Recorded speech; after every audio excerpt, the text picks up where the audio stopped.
So how can optimizing nutrition help you get sober? Let's find out.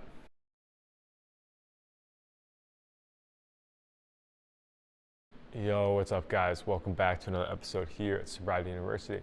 On this channel we talk about addiction and recovery related topics. My name is Joel, and in this video we're going to be talking about how optimizing nutrition can help you get sober from marijuana. Now, the inspiration for this video came from the fact that I do talk about nutrition a lot, and that especially around the holidays, which is when this video is being filmed, is that it is incredibly important to be optimizing nutrition because of all the temptations that can come from certain foods. And so before we begin, like, comment, subscribe, and let's get at it. So the first way that optimizing nutrition helps quit marijuana is that it improves the mood.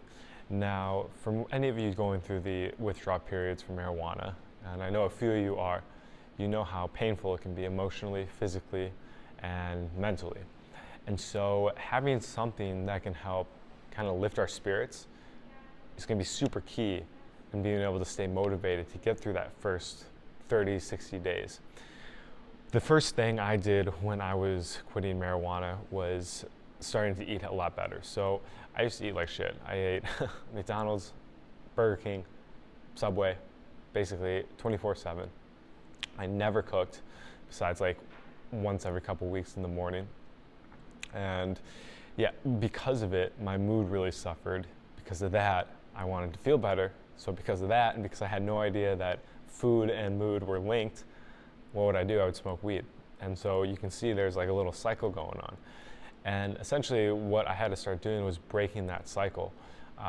One, by stopping smoking, and two, by stopping eating like shit. So it was like I was giving myself a double chance to feel better.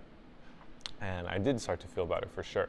The first thing I did was I started to eat salads, so eating lots of green that has a lot of magnesium in it.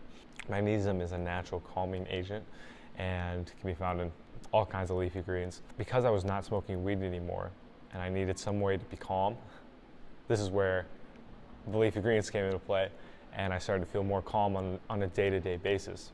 Now, what also happened was I stopped eating junk food, so I started cooking for myself, and that also made a big difference. Because I wasn't eating all this processed food, I was eating live foods, I was basically eating to live, not eating to die anymore, and that made a big difference. So before we dive into the next point here, I want to announce that this video is being brought to you by Prove It Ketones. Now, for anybody that knows anything about the keto diet, you know that it can help with mood, sleep, weight loss, energy, fatigue, all the above. Kind of what we're talking about with the concept of this video.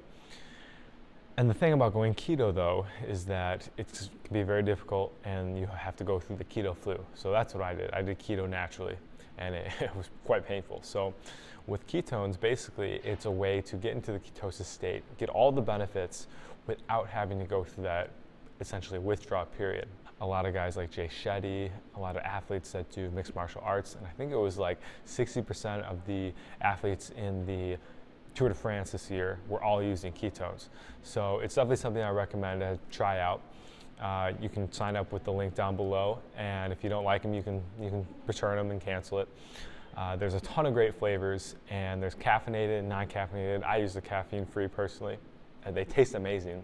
It's a great way to start the morning. I eat it without food, and again, especially in those early withdrawal periods, this can be a great benefit to starting to feel better without having to do some like crazy diet things. So my friend Sean here, he lost I think 46 pounds in the first 2 months, which is crazy. Here's a picture.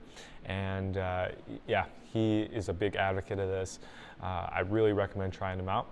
And with that, let's continue on. So number 2 is that it starts to train the discipline muscle. Now, I've talked about this before, and you might be wondering, like, why the discipline muscle what does that mean? Like, why is discipline important? Well, I don't know about you, but when I was smoking weed, I was not very disciplined. I did not have good money habits. I did not have good exercise habits, eating habits, all the above. And because of that, it was really hard to get focused and stick to something, AKA not smoking weed, for example. I could smoke weed all day, but when it came to like actually doing something that was like emotionally difficult, I was pretty much out of luck. So in changing my diet and being focused on a day-to-day basis, it can really help to start training that muscle so that one, you become stronger in actually quitting the addiction itself, marijuana. And two, it's going to help in so many other areas that are going to have to be addressed once the withdrawal period has ended, because a lot of folks, their lives are not really put together, let's say. So I had a lot of work to do in terms of career, in terms of fitness, in terms of relationships, and giving myself any sort of head start I could get in, again, acquiring that discipline was super key into making everything else kind of start to flow a little bit quicker in terms of, going out, getting a job, quitting certain other substances, addictions, quitting video games, quitting TV, all of that. Having the foundation be very strong, starting from nutrition, I think was a huge factor in being able to excel in these other areas. So comment down below if you have trouble with discipline or some other ways that you have found to improve your discipline besides maybe just nutrition. I would love to know. So diving into number 3 is that you start to fall in love with being healthy. And that might sound a little woo-woo, like fitness, all like gym stuff. No, I'm talking about literally you just love feeling good. And when I was smoking weed heavily, I really wanted to feel good. However, I couldn't because I had no chemicals left in the brain. What I found was that once I started to feel good on a day-to-day basis regularly, it was like, why would I ever go back to just numbing myself with weed? So I also posted a video recently where I talked about the 2 questions to ask to get sober today. And one of them involves asking, how is this benefiting me anymore? And that really comes into play with this topic here, is where does weed benefit my life? And I invite you to write that down. I think writing is very helpful in getting answers out of the head. I find that thinking about it sometimes doesn't really get the full experience, doesn't get it out of the mind. It just kind of ends up just swimming around. When I write it on paper, it's like, whew, it's just like I don't even know how to describe it. It's just like a weight gets lifted off the shoulders. So I invite you to write the answer to this down for yourself. How is weed helping me anymore? And really, it just wasn't. It was the only thing that it was helping me with was not having to feel the painful emotions of realizing my life kind of sucked. So once I started to feel positive feelings in correlation with not having weed in my life, I was like, I didn't think I was going to feel good actually quitting weed, because of course it's like in the moment it's like I'm never going to feel good, like weed was it. I was like, you know what, I kind of like this. I kind of like this feeling of health, this feeling of going to the gym, working out, going home, having a nice healthy meal full of protein, full of leafy greens, full of just health.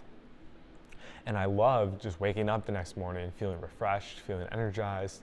Sure, there might be some emotional stuff that's coming up that doesn't feel so good. However, I can handle it. And because of that, today even, I really, really value nutrition, really value feeling good. And knowing that I'm gonna potentially live a lot longer because of these decisions I'm making to eat better. Like a lot of people you see today die pretty early, like in their 70s, and a lot of them don't have great nutrition. The ones that do live a long time, like to their hundreds, seem to have eaten pretty well. So correlation doesn't equal causation. However, the evidence points to nutrition equaling longer life. Now, who knows? I could get freaking hit by a vegan pickup truck or something. And joke's on me, but odds are that I'm gonna stay alive and be able to stay alive even longer, enjoy even more great, good, nutritious food. And of course, I like Apple products, so I'll get to enjoy some Apple products for an extra 20 years. And who knows what other technology will come out. Anyway, that's a motivator for me to stay alive and to stay on this path and stay healthy. So guys, comment down below what your experience with this is, and talk to you in the next one. Peace.